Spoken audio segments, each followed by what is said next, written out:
Like, how has your hustle life been? How has it? A little short life that you have, because it's not a promised life. After school, my very first job was as that, and a day has 8 hours. Divide by 8. I should go. Take it. AI Artificial insemination. You need to do something and you don't want to teach people because you think if you teach them, what will happen? So now I was like, if I quit my job, what will my mom do? It's not written in the Bible. But you took it upon yourself and you said, whatever man can do. Where? You heard me say, hey, no. Hi guys, how are you doing? I hope you're all well. Welcome to this new space. Yes. So, my friend and I, my name is Leah and you're? T. And he's T. Yeah, so we decided to do this, and without further stories, without more stories or further ado, we want to introduce you to this new segment of this wonderful YouTube channel. So this segment is going to be called Where Should We Begin? Right? Where should we begin? Yes, where should we begin? And this was brought about by, we will tell you one day later, where all this came about. And our main, we want this to be a safe space, where we can have deep and vulnerable conversations about life, hope, everything, healing, personal growth, and all those in between, all those beautiful, wonderful things. So every episode will start with a question, and we hope that it's going to end with hope. Okay, so sit down, relax, get yourself a cup of tea or whatever. Bring it on. Yes. So let's go on. So tell me, how are you? I'm fine. I'm fine. I'm doing well, by the way. Thank you for... Wait, is my mic recording? Yes. Yours is red, mine is blue. It is fine? It is fine. Okay. Tell us, how are you? I'm okay. I'm doing well. I'm doing great. Such a nice environment to be in, where there's hope. So where should we begin? Wow, that's a tough one. Where are we beginning from? Where we should begin? Okay, maybe for a startup, I would want us to talk about life and jobs. And by jobs, I want us to start probably from, you could tell us, like, from when you finish school, like how your hustle has been. Because I know even those who are watching us or who are listening to us, they'll probably want to know, like, how has your hustle life been? How has hustle been? Because I know that's I know especially when you come to town, or we get from the village, we come to town, we want money, yes, and money equals hustle. So or hustle equals money. Where should I even begin? Because I've done so many things. I've been a shamba boy. I've been a painter for doing paint jobs. I've been to... It's quite a journey. It's a big journey. But I thank God because through it all, I've gotten some skills that I don't think I would have gotten anywhere else.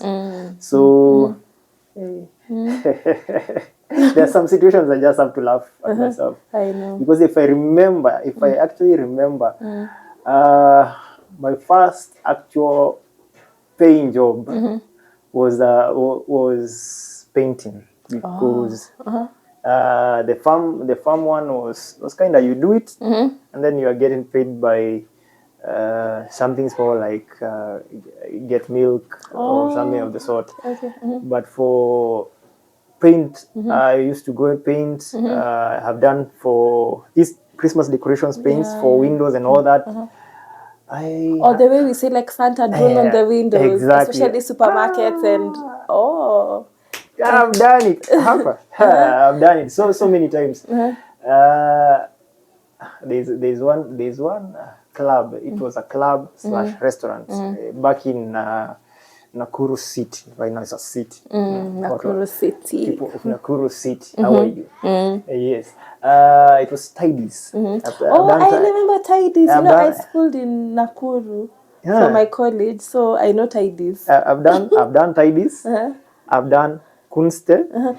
Oh. If you can remember, yani, it was, I don't know, maybe you're seeing is a millennial. It's okay, I'm a millennial. Katai. But hey, and I got how much from that job? How much are you getting paid?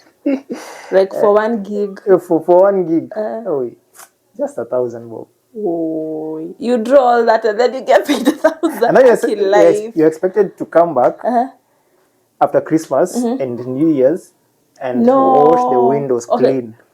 Oh, that the paint is washable? Yes, it's washable. Oh, okay. So do you get paid 1,000 for washing? No. Or the 1,000 even? Oh, like. It's you have decorated our windows and they were not like that. So can you come and remove what you've done there? No way. So the only thing that maybe the manager might feel sympathy for you and give you maybe like 500 or even buy you lunch for the day. No. I remember there's one I did. And then I never got a good payout of that job. The owner looked at it and said, it is not okay. And so he said, I'm going to pay you only 600. Wow. And it is raining at that time and I'm looking, man, it's okay. I took the 600 and left. Call me back. No, I wouldn't even go wash the window. Wash the window yourself. I wouldn't.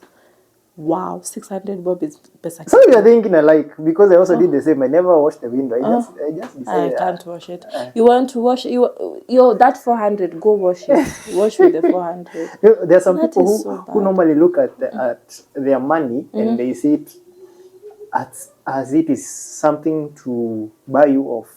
Okay. So for this person, so it was something of the sort, like, I've given you my money, so you're supposed to like serve me, do whatever I tell you to do. And by the way, that really happens. Yeah. That happens, by the way. That one happens.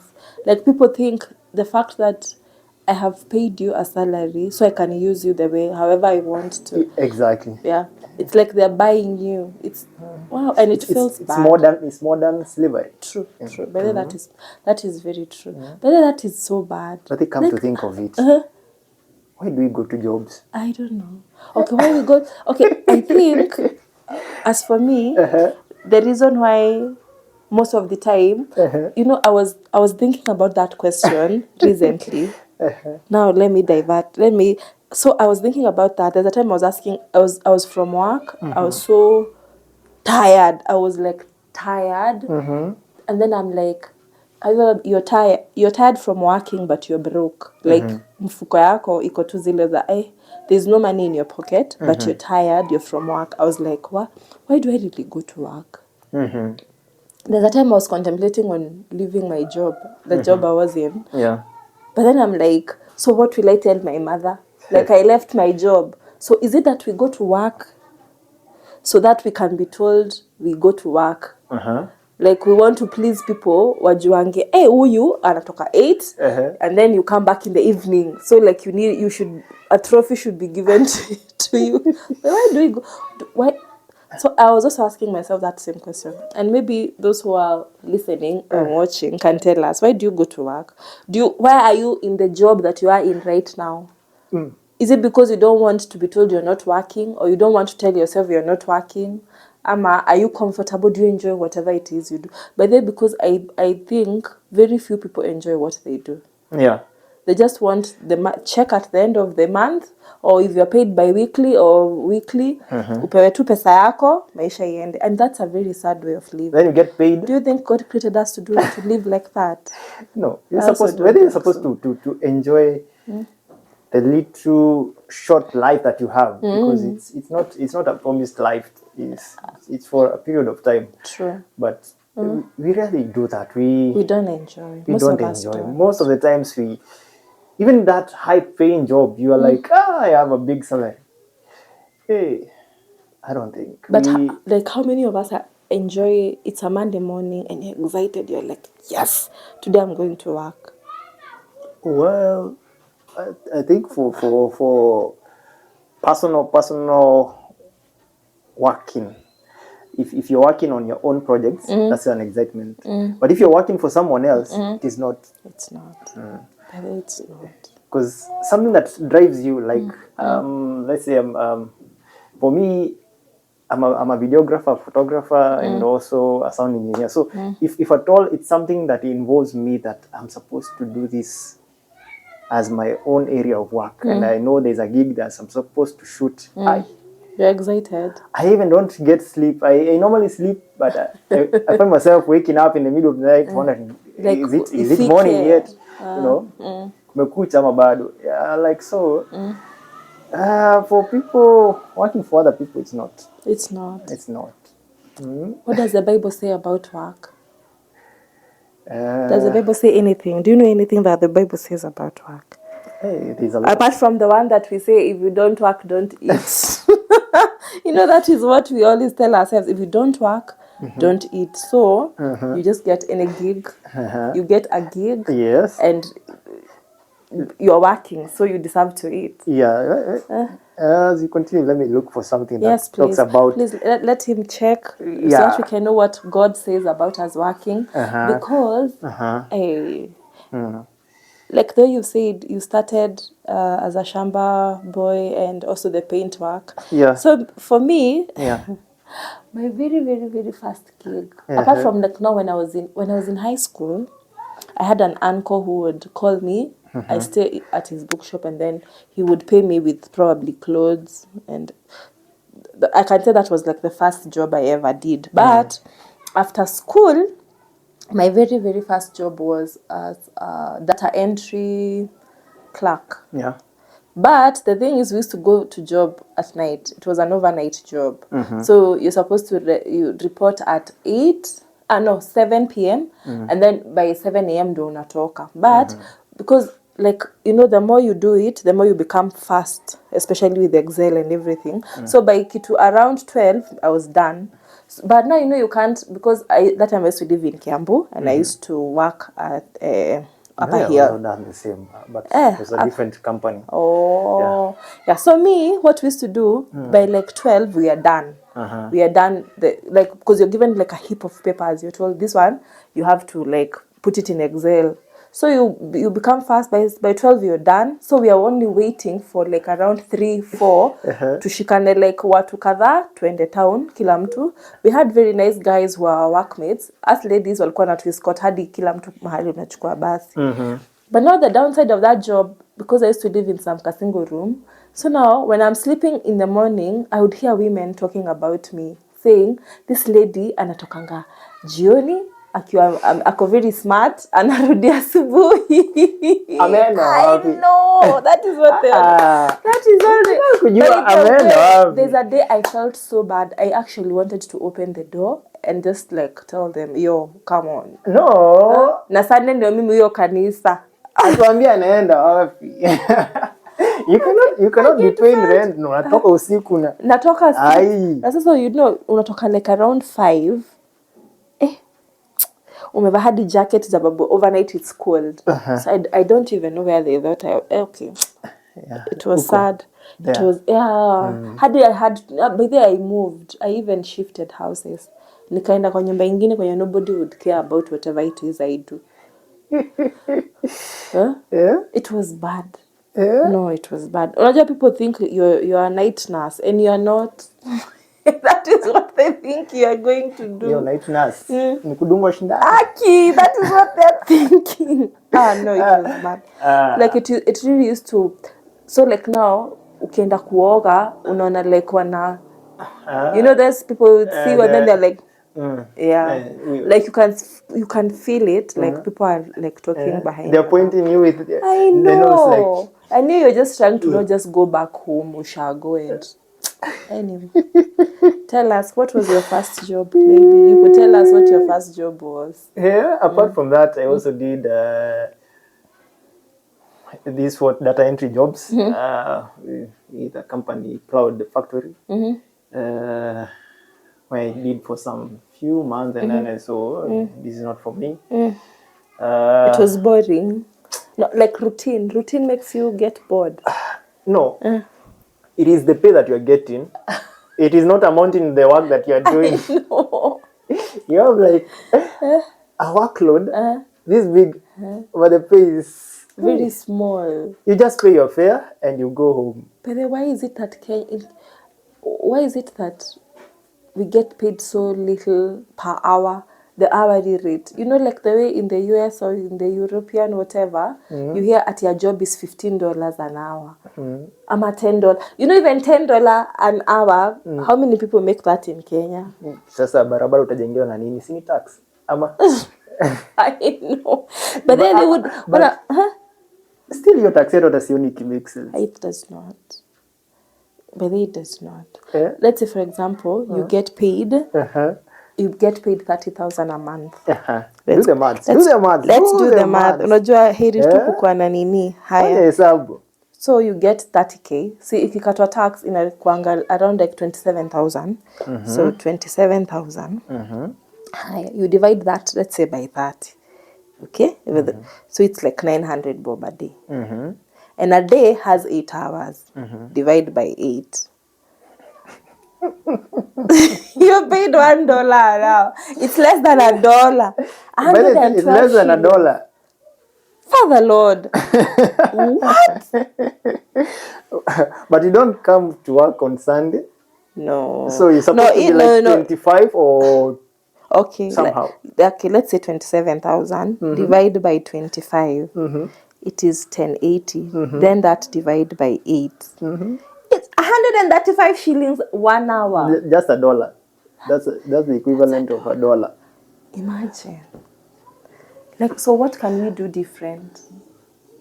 It's and that's why the technology age has come. And if you're not evolving with whatever is happening around you, you'll be left behind. Because right now, the in thing right now, it's if you're listening to this and you're watching this, please do your research on AI. AI has taken so much.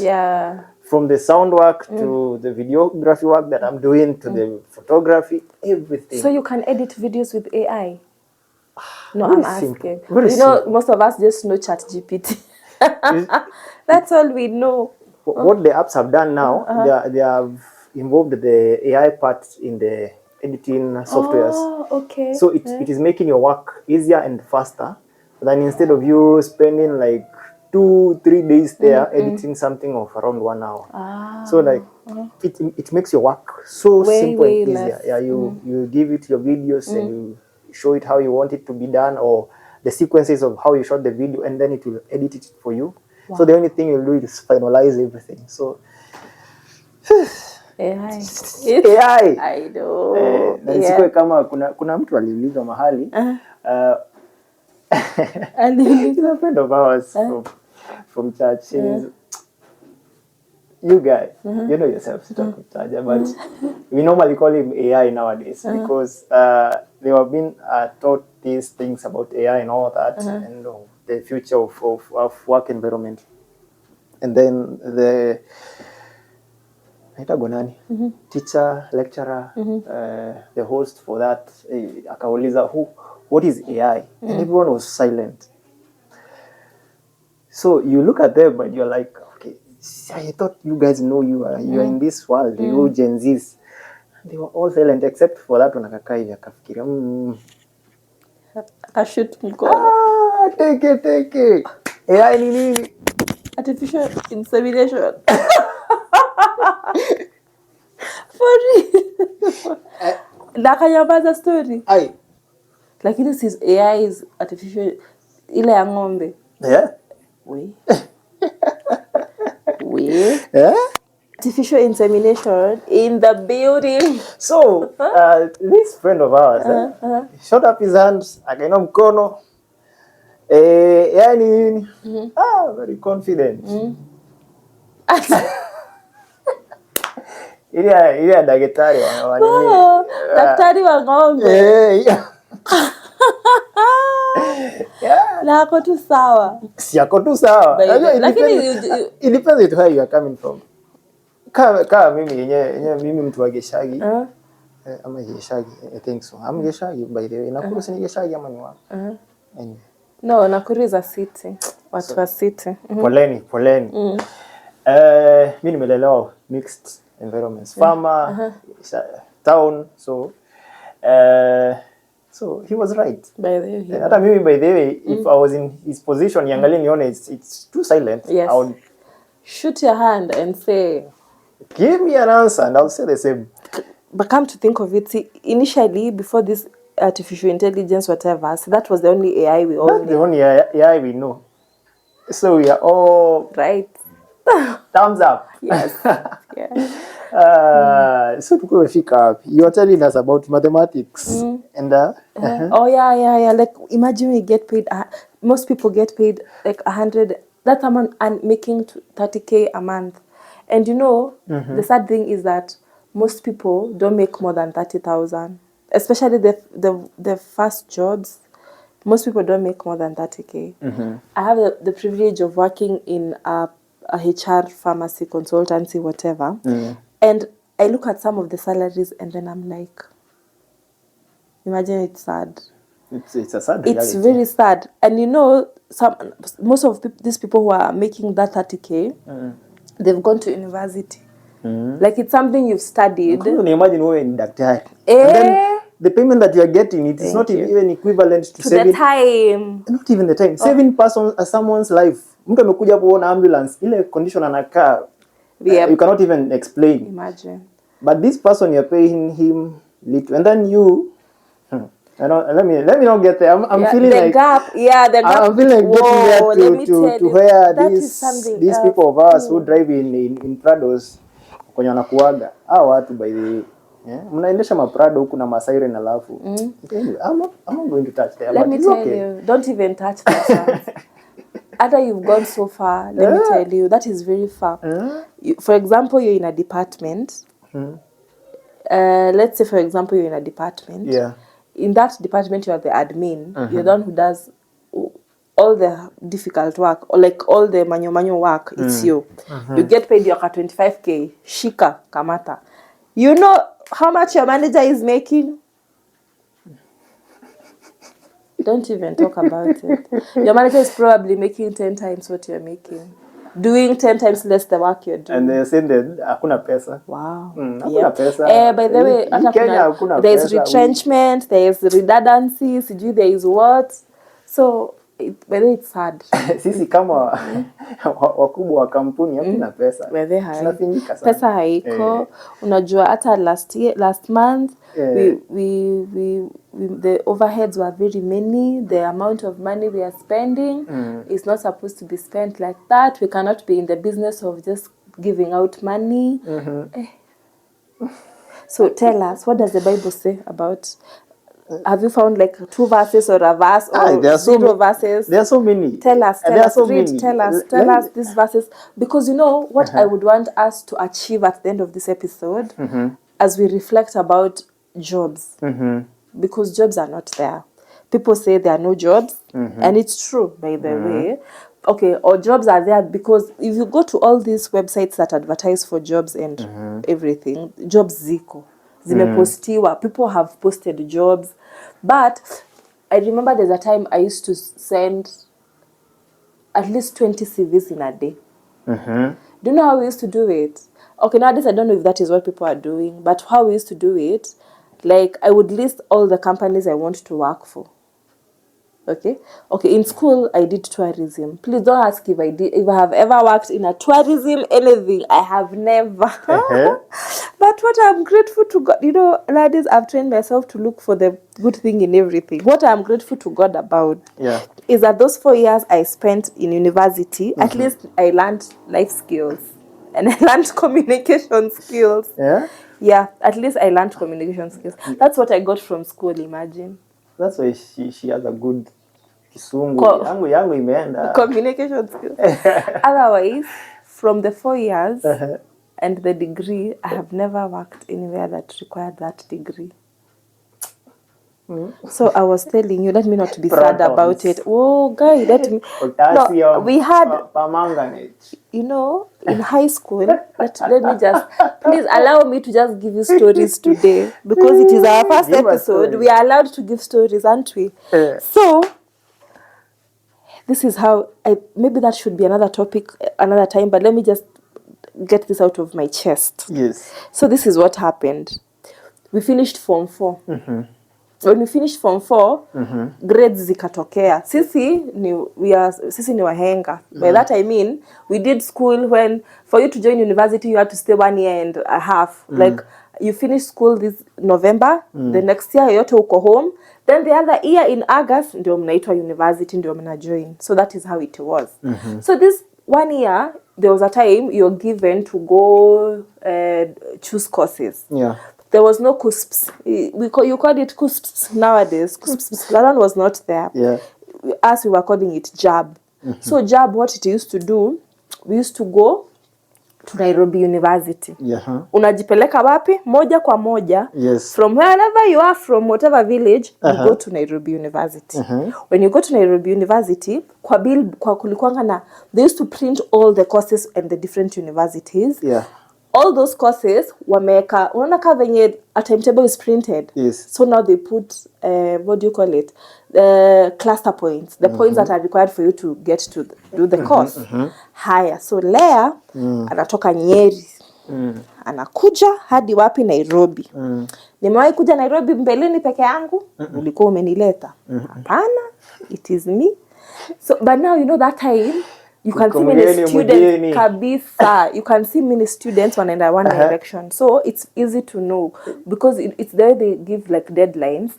So nika mnaenda mahali kuvote. So ukiona kerende mingi unajua sana sana hawa wanaenda wapi. So I went to Nairobi University. Do I have a mentor? No. Were you my mentor? No. Hi. Did you send me one? Hakuna. There was no mentor. There was nothing. So me, I have my cluster points here. Now I'm looking for universities. Where do you begin?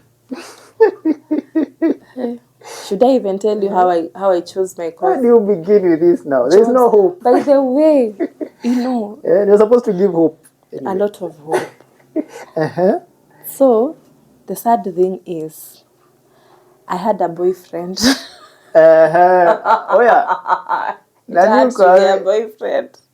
Present absent. So this boyfriend was in Moi University, Eldoret. So how we had met. Eldoret na Nairobi zinaingiliana wapi? Wewe usijali. The story will come. Okay. Yeah. So now this is what happened. That 1 year, I'm telling you, I was doing CPA because I loved accounts. I loved math a lot. When I was in high school, I wanted to become an auditor. Auditor. First, I wanted to become a journalist. Then it changed to an auditor. And the reason why it changed is because of this boyfriend. It had to be a boy, this boyfriend. So he was like, don't choose anything from the Nairobi universities like KU, JKUAT, don't.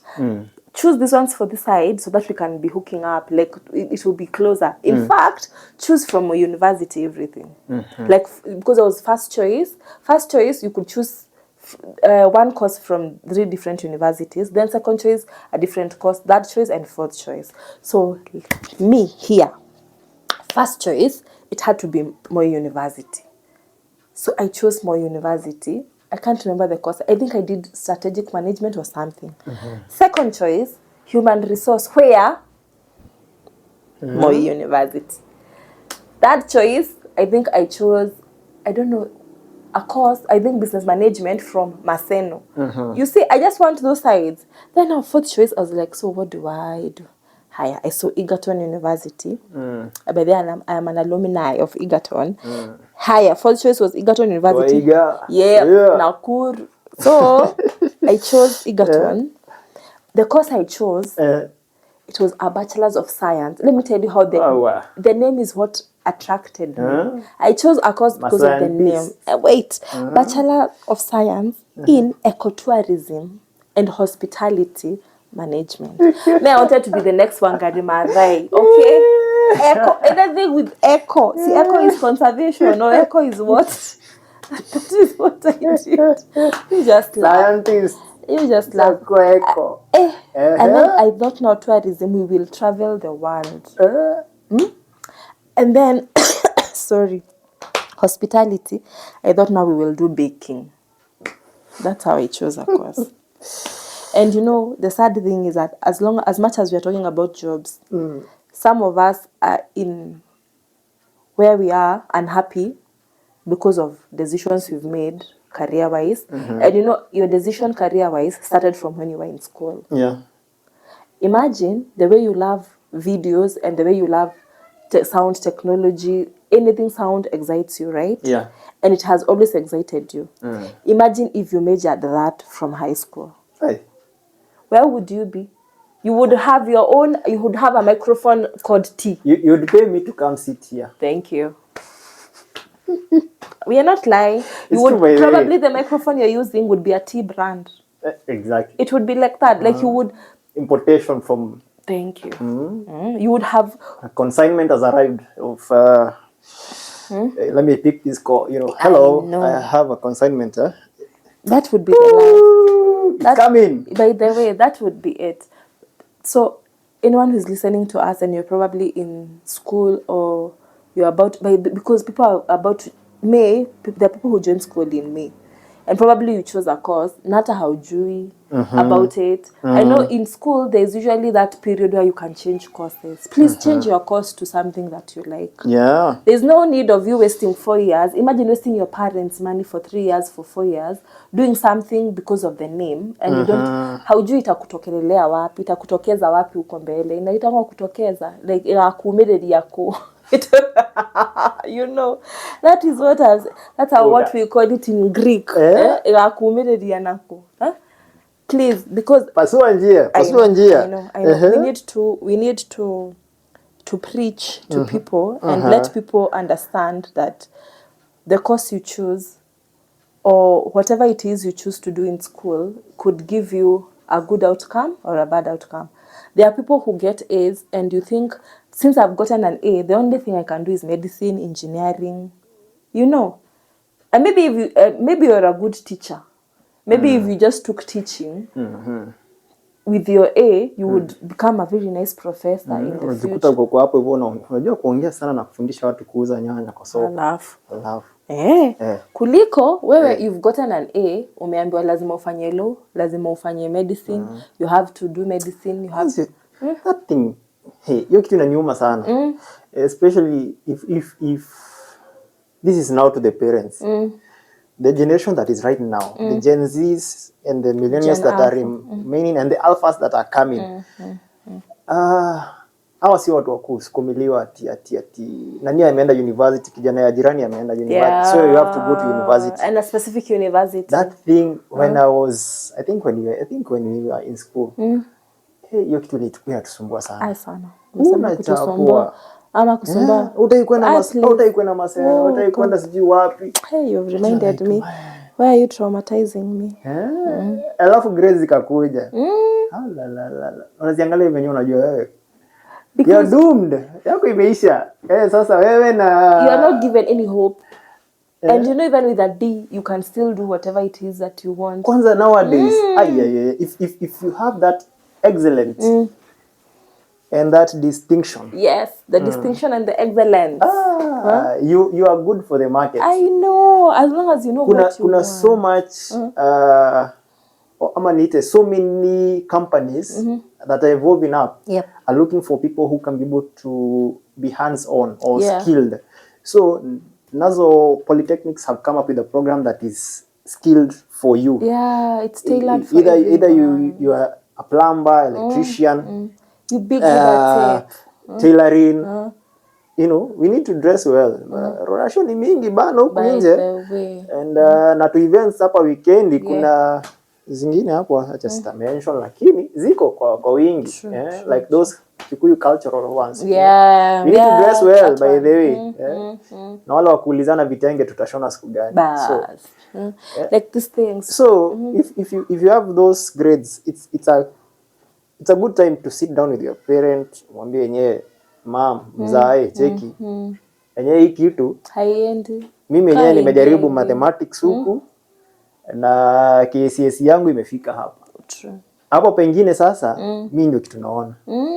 Kwa sababu most of these guys when nilikuwa naongea nao, most who are in the motorbike and all those, they did something called BCom. That thing. BCom has Let me tell has wasted a lot of people out there. You are talking BCom. if you did not do BCom during our time, you are not in any university. Where hukuenda university? Hauko university kasi BCom unafanya. BCom. Alafu unakuta umemwaga pesa yote ya mzazi kwa university. So ukitoka hawezi fanya CPA. Kwa sababu right now hata hawaangalii hiyo BCom, wanaangalia do you have a CPA? I know. So imagine if you CPA, just took, what do you call like those ones are called what courses? There's a name. Yeah. You see, like the way that certification thing. Yeah. They're looking at that certification thing.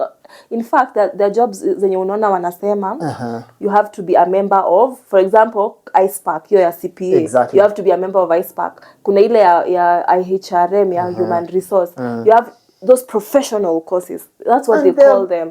Professional courses are even way better than degrees. Exactly. By the way, from what I've come to learn, because they want that membership. The membership. So, it's a high time you just be real and check about these things and see. Enyewe, if it is not working on this, it is not.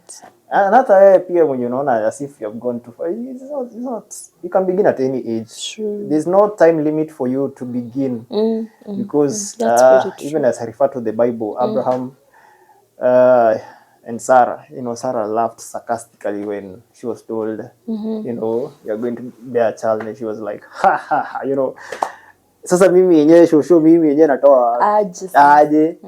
But in that, God came back again through an angel and delivered the same message, and now she conceived. True. And she was like, wow, so it can be done.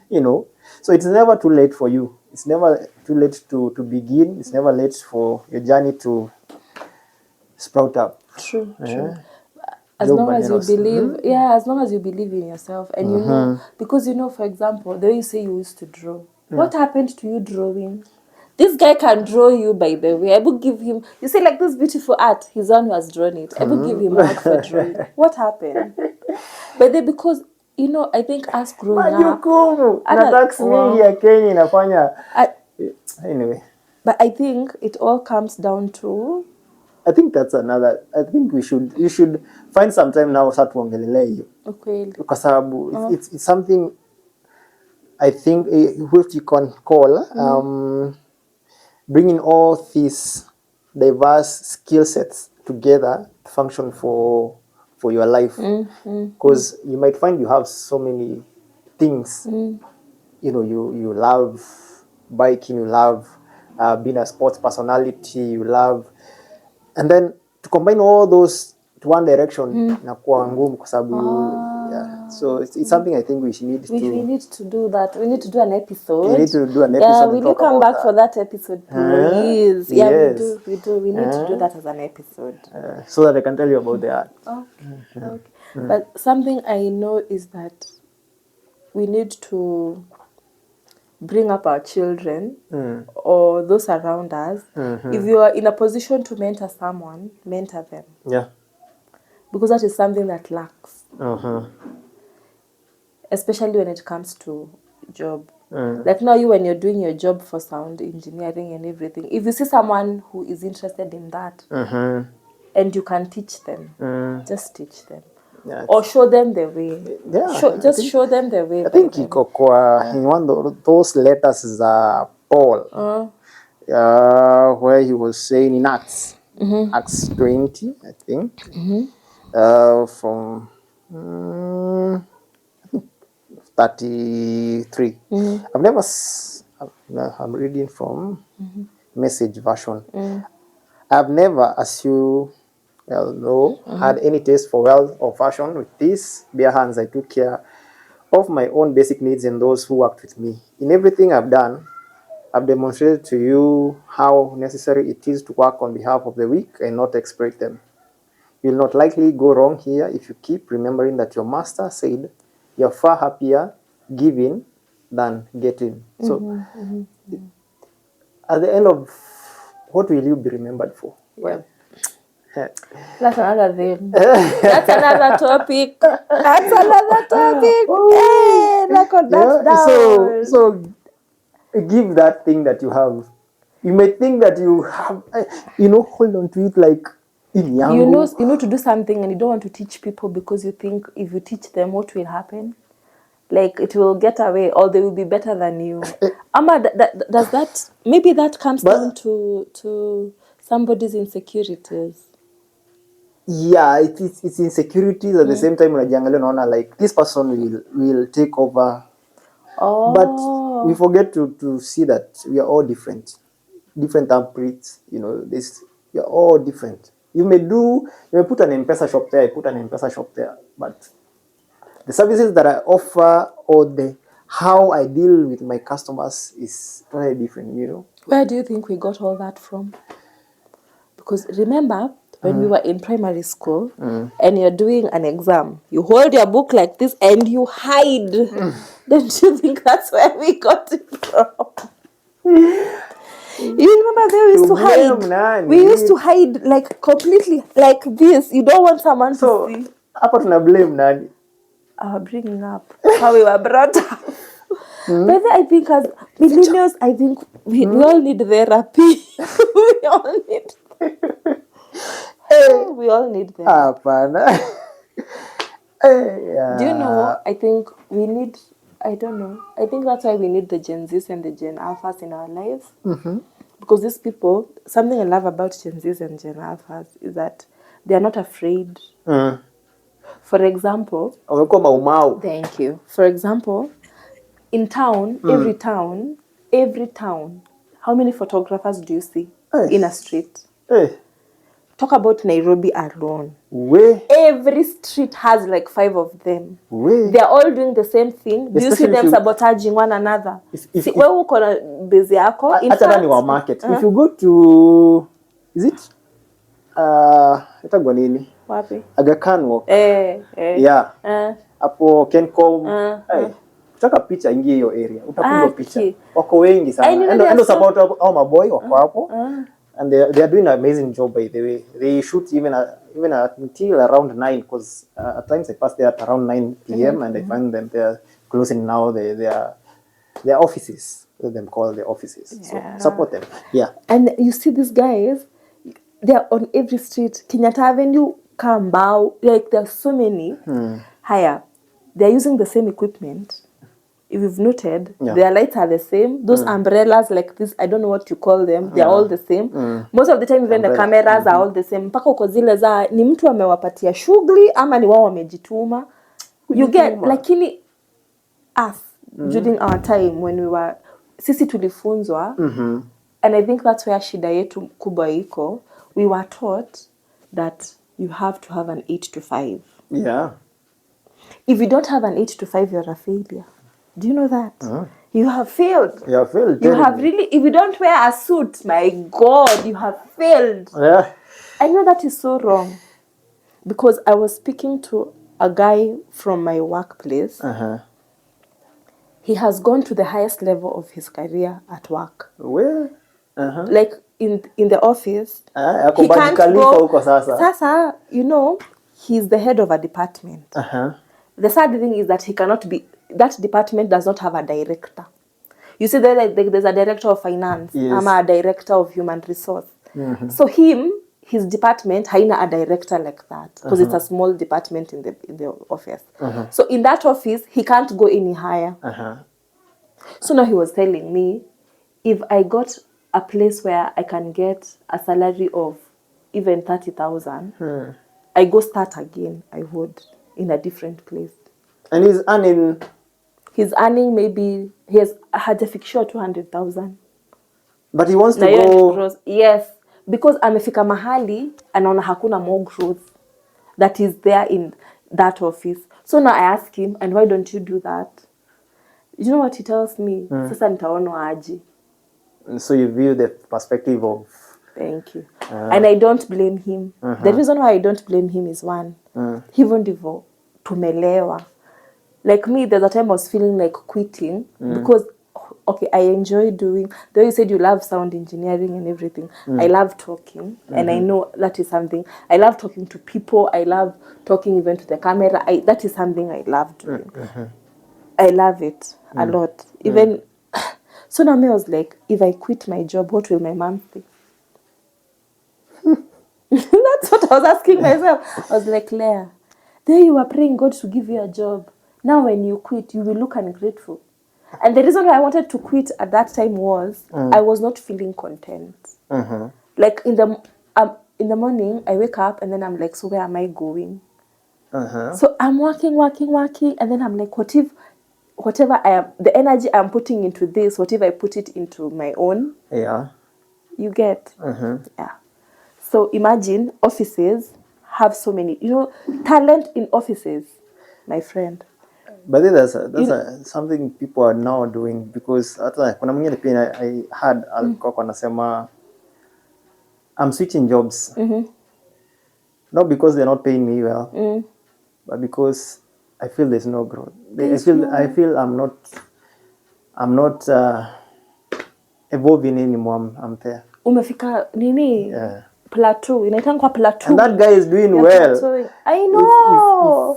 It is wrong to compare, but if I was to be in his shoes, I would be like, hey, leave me here. I know. But if I was in his shoes, then again, I'll give the same speech, give the same speech and say, I wish. Yeah. I think that's why you see so many people, they get to a level, they are earning like 300,000 or enviable money, but at the end of it, someone quits. Then you see them selling clothes. You're like, aliacha kazi and auze manguo. But maybe fashion is what makes their heart skip. I wish we lived freely. Like, you can do whatever it is you want without judgment. But something I'm loving nowadays is there's this generation of people who are showing us that content can pay.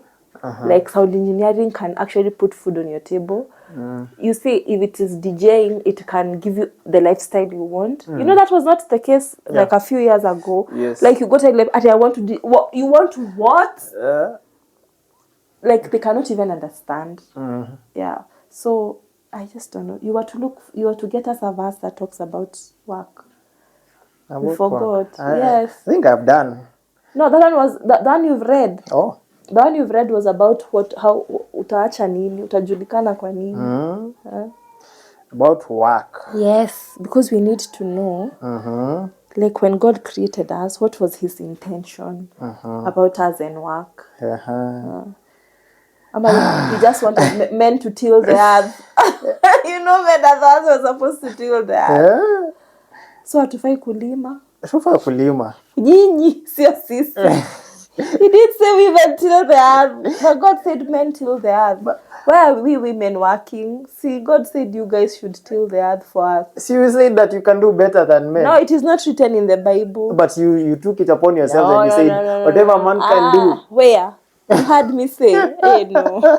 We can do 15 times. No, we are saying what the Bible says. What does the Bible say? But I think the reason why we said whatever you can do, we can do is because you guys were seeing us as nobodies. You thought we don't have the energy. Let's not get to that topic. Please give us the verse. Because I can see you preparing a comeback. No. We don't want the comeback right now.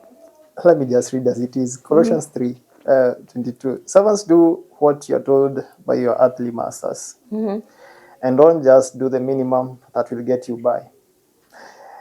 Do your best. Work from the heart for your real master, for God.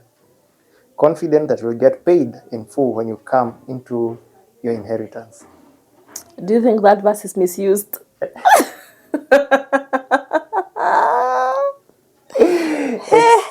Don't you think that verse is misused? No, it clearly says that you work, Don't you think there are people who use that verse to overwork people and pay them little? Yes, there are. Because it has a mass. You just work as though you're working for God. That's God will pay me. Eventually you'll be paid. If you work, that is diligently. And there's a point that you can get, you look at the work environment and you see this is not. It's not it. This is not it. So what do? You go back to your knees. Whatever you do, go face mountain if you do face mountain, but I don't, do that. Ask God for his counsel and he'll show you, he'll direct your paths what you're supposed to do. Because so many have been exploited for such verses, even that one forgiving, you know, give. Mnaenda Shakahola nyinyi wote, unauza shamba. But then that one forgiving is very sensitive. So even working, work with a lot of discernment, right discernment, that is, because even the good things, the bad things, are somehow placed in a vessel that look like it's gold. Yeah. But only it's just a gold coating. Yes, it's not actually gold. You know. But then that's life. So yeah, because work for God. True. So working for God is all about the fruits of the Spirit, you know. Working with patience, kindness, generosity, faithfulness. You know, be a faithful worker, be a worker who has patience. At times pressure zinakuwa mingi, but you have to bear them. So work with the fruits of the Spirit. And if you see anything against such, then do not say that I'm working for God and you are seeing that you're not. So true. Maybe what I think is tutakureplace by the way. Utaondoka tu hapo na stress za kazi, kesho tumeweka mtu mwingine hapo. Like you know, there's a time we were laughing. My colleagues and I were laughing about that thing. We were making it as a joke, but it's very serious. How some of us are killing ourselves at work. You don't want to take leave because you think when you take leave, people will replace you. You get it. You know, there are people who think that, okay, there are offices that are so toxic and politics iko juu sana to an extent that the moment you don't go to work, that's when people will start replacing you. Like, if, for example, we work together, you're not at work today, I try and befriend our manager now so that I can probably take your position or have your position replaced. Hey, by the work is... Don't take jobs sana kwa roho, because my dear, the day you die, the day you die because of fatigue, or the day your mind just we take it to mother. Before we even plan for your funeral, we first of all plan for your replacement. Exactly. You see how... Imagine. Who is this CEO mwenye alikuwa murdered in New York? By the time he's done, in the next 2 days, the board is in the meeting planning for the next person. Mwenye ako in waiting. There's always someone in waiting. And you are just shot outside there. God. You know what my prayer is, that we all get things that we love to do. Yeah. Because I believe that we can't all fit in offices as much as we try to force all ourselves in offices. No, we can't. Because by the way we force ourselves, and we can't all fit there, imagine. But something that is constant and something that I believe is there and something that I know that if we searched we are all blessed with something good we can do. There's someone was asking, but me, I don't know my talent. Imagine everyone has a talent. We have. Nobody was born. Let me show you my talent. Let me tell you, hakuna mtu alizaliwa, nobody was born without a talent. Without something that you can do perfectly. Yeah. Nobody. Only that. Talent yako ni gani? Utatuambia. My talent is talking. Let me tell you, reminded, and that's why I'm saying we need therapy. Because when I was in school, I used to sing. Those we went to school with, especially primary school, and you see solo verses and choral verses. You see those poems, and my God, I would recite those things. In fact, you'd give me a script like this. Like that, by Gioni, I know everything is to say. I know even how to put those facial expressions and everything, okay? And then I was told, you need to read. Sasa, poems itakupeleka wapi? Where will singing take you? You need to read.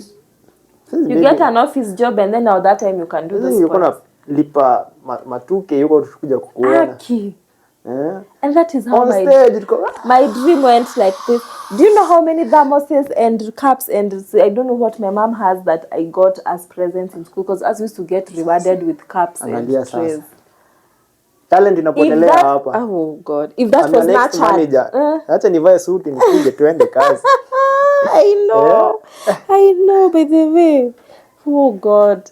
We need to like nurture people. If you have children, by the way, I would try and nurture their talent. If you're a small boy, sometimes it's not far gone. It's not. You can do. I can. You can. I can. Next week atatupatia wimbo. Bas. As a crowd you'll be here. I know. I should be recording my 5th album. Oh God, I will. So if you're there and you're trying to wonder what it is you can do with your life, pray to God. Pray to God with an open mind. I know God, mimi najuanga God ana directing you mtu mimi. God can direct you. And there's no, God talks to us through, be it a dream, be it someone comes and tells you this is what the Lord wants you to do and you believe them. Yeah. In whatever way that God talks to you, especially about your life, about your destiny, follow it. Okay? Yes. Follow. Pray to him that he makes your vision clear. See ile yenye ati you think you're supposed to do this or this. Pray to God. I believe that God answers us the way we talk to him. If you ask him to do something, he will do. Yeah. So, whatever it is you want God to do for you, or whatever it is God has told you to do, you need to ask him for clarity. If something is clear to you, follow it. Yes. Okay? I don't know, in conclusion, I don't know what you would tell us about work and God and all that, or what you've learned in your journey. I know we've not spoken about every place you've worked, because I know you've worked in so many places and all, but in a nutshell, what would you tell our listeners or our viewers? To conclude, I'll just say trust God. Trust God.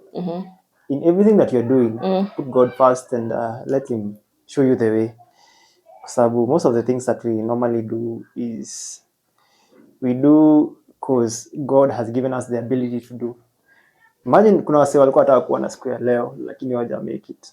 But here we are. Yeah, true. So wewe tu juu hiyo ni blessing uko nayo already to see the day of today. Na ukiona maybe ile hustle kuingie maybe imekataa kuingiana, sio mwisho wake. So there's another thing that you can do. There's something else that you can do. So yeah, ask God and jisukume tu. Okay, yeah. That's true. Even me, in conclusion, I think that's what I would say. Listen to God. I know that we are all created for a purpose and with a reason. Pray that God helps you live in that, because I know if you're living in your purpose, there's always satisfaction. Yeah. And all the answers are in the word. So have hope. Have hope. Hope.